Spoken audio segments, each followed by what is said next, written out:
Hello guys, share ko lang DIY cabinet, pwede rin istante. Ang poste niya angular na may mga butas-butas. Ang purpose kasi nito, kaya ito nilagay ko, may mga butas siya para itong pinaka layer niya pwede mong i-adjust to. Tanggalin mo lang itong bolt, pwede mong itaas, pwede ibabaan. Yan, good lumber siya. Tapos 1/4 na plywood.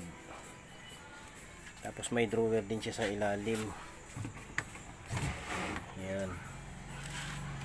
Lagyan ng mga wire, microphone, jack, kung ano-ano pa man.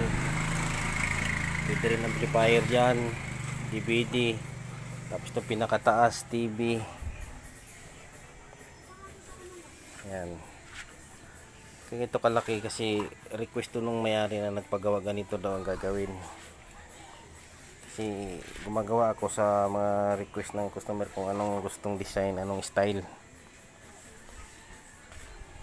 Tapos laki ng drawer nito. Ayan. Tapos nilagyan din ng gulong para yung gulong pwede siyang itulak, pwedeng usog-usog.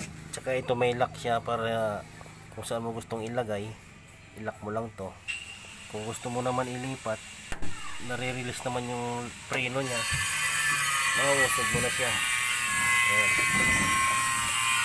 Pero pag gusto mo lang steady lang siya, ilalak mo lang siya ganun para hindi siya tatakbo. Ayan. Ayan guys, share ko lang. Gusto nga ng mayari nito, lalagyan pa ng dingding sa gilid eh. Saka sa likod yung kalahati lang. Kasi yung ibabaw ang ilalagay doon amplifier, hindi pwede lalagyan ng dingding kasi hindi makakasingaw yung ampli. Ayan. So ito lang muna ngayon.